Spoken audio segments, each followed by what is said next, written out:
Elisa and Enid with River City Knits. We are missing 1/3 of our podcast. Yes. It's been crazy weather weekend here in South Texas.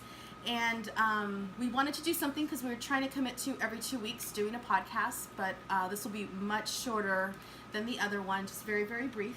Yes. So Enid's gonna smile. I'm just gonna smile at you.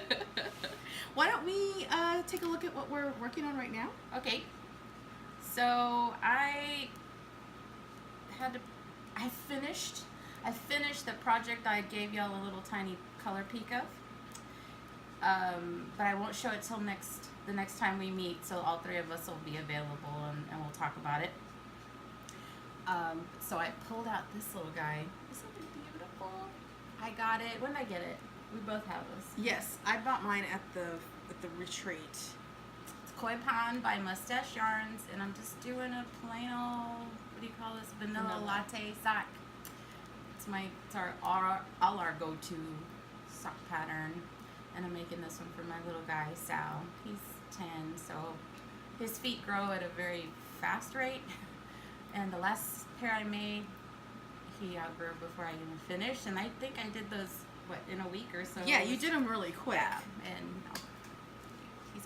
he's a swimmer, so he has flippers.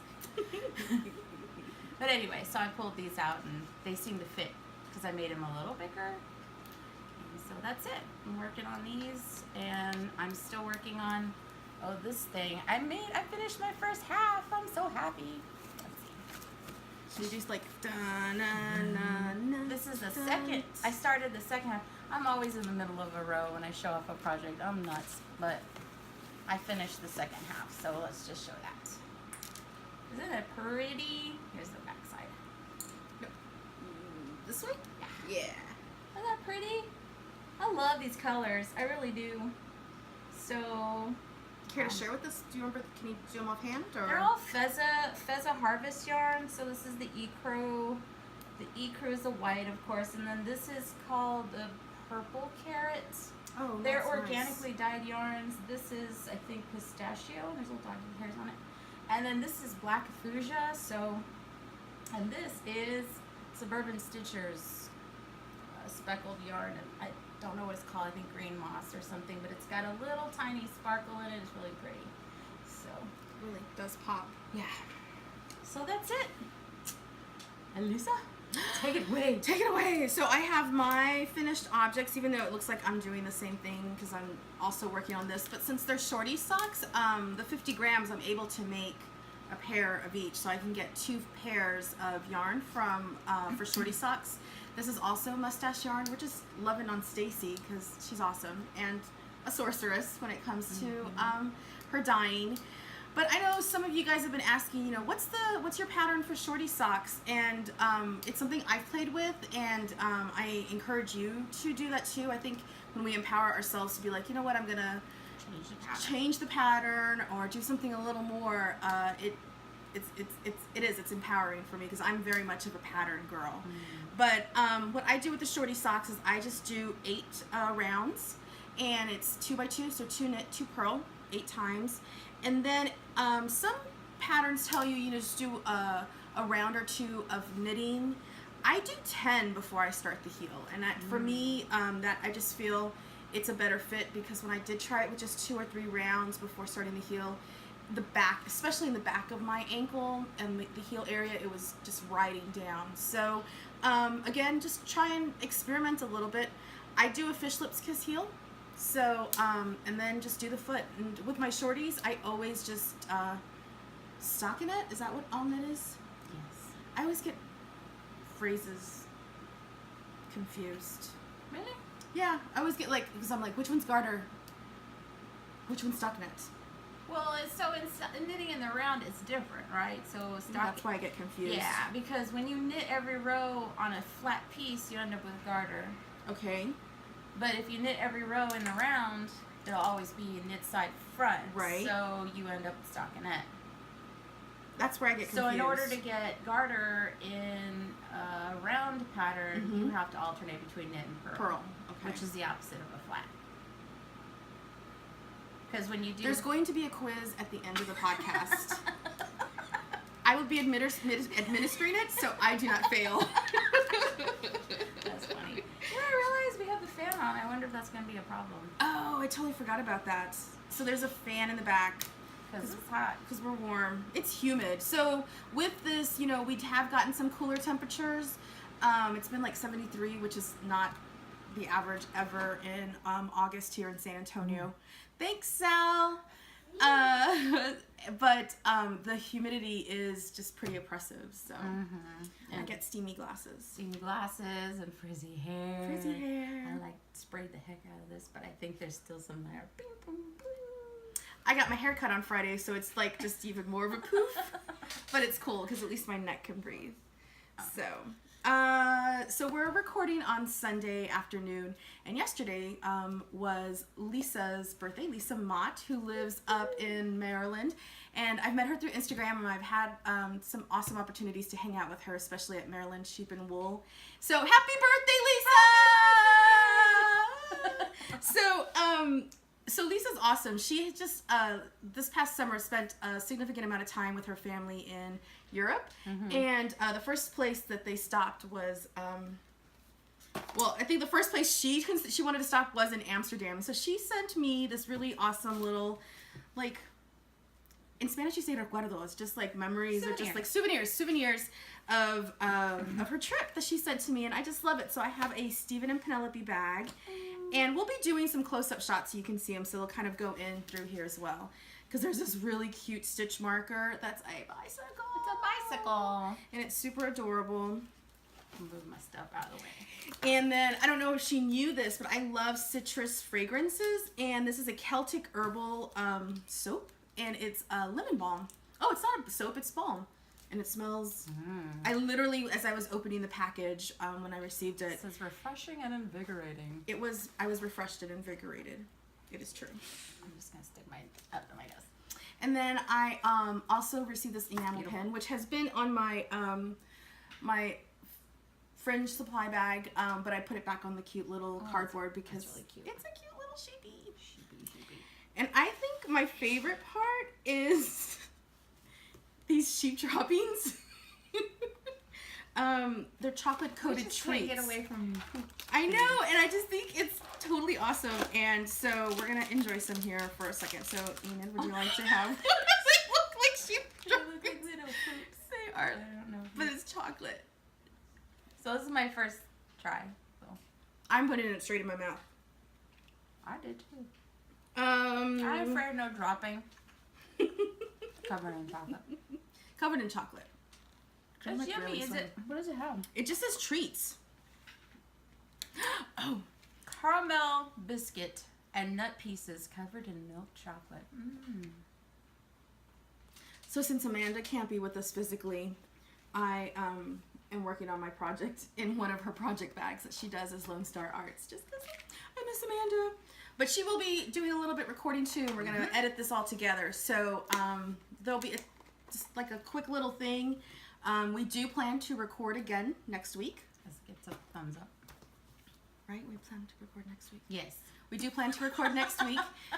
Like a real thing, like the three of us, and like our usual since we've done this one other time. This is the second. This is like podcast episode 1.75. Yeah.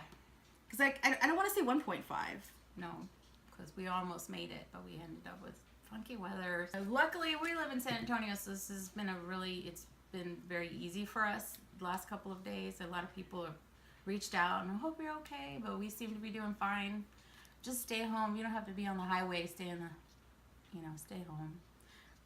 But there's been a lot of lower water crossings, but the people are getting hit the hardest, and we really we're heavy-hearted and sending prayers to Good the energy people in Houston. So the waters just keep rising, and we keep seeing all that on TV. So I hope y'all know we're thinking about you. We wish you, all the best, and stay home. Just pray for everyone's safety. Safe. Yeah. No one knew which direction this hurricane would go, and I think what's the scariest, it's moving at a rate of a mile an hour, which is really slow. So the dumping of the storms and the water is staying in one place. Did it split? So we have a tropical storm here, and then the hurricane kind of moved over that way. So the direct impact was Port Aransas and Rockport, which are really small, quaint seaside towns. And now the big, amazing city of Houston's being pummeled. And so good energy to all of our friends. We've met a lot of folks from Houston Fiber Fest and out and about and stuff who are in that area. So our prayers are out to you. Alrighty. So we're going to let Amanda take it from here. And we'll see you guys next week because we will be recording. See you soon. Bye. Bye. Hi everybody, Amanda here. And as you can see, I am not with Enid and Elisa this week. We're doing a short little update on what we're doing since we're not able to record a full episode this week. I'm sure all of you have heard about Hurricane Harvey.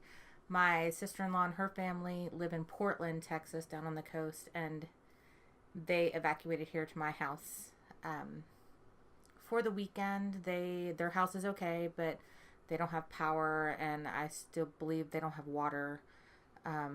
So currently I have 4 adults, 2 8-year-olds, 2 2-year-olds, and a 3-week-old baby in my house, and it's kind of chaotic here.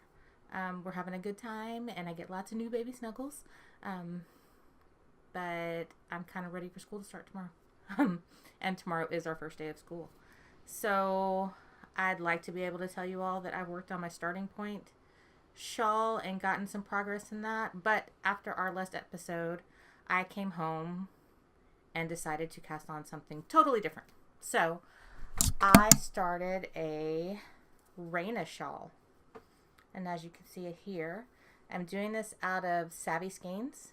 This is her Dyeabolical colorway, and this is in her San Antonio sock base, which I think since I bought this, she has kind of renamed all of her yarns and given them new names. So it's entirely possible that she does not have San Antonio sock and it's called something else. So that's what I've been working on. It's a very, very quick knit.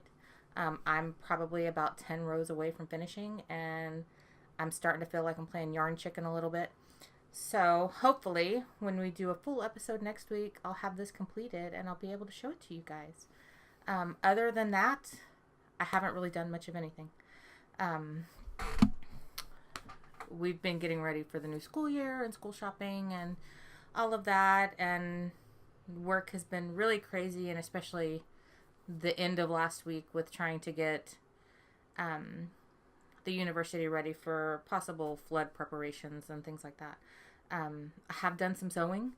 For those of you that follow me on Instagram, I had attempted to do these way earlier this summer, but the Beauty and the Beast bags are in progress. I'm almost done with all the little sock size bags. They just need to finish the handles and seam up the insides, and then these will be complete, and then it's on to zipper bags. Later this week, I'm going to do a short Instagram story with some fabrics that I've picked out for the fall.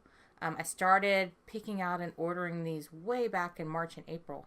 So I finally have them all in, and I'm really excited because some of them are pretty unique, and you're not going to be able to find them in a whole lot of places.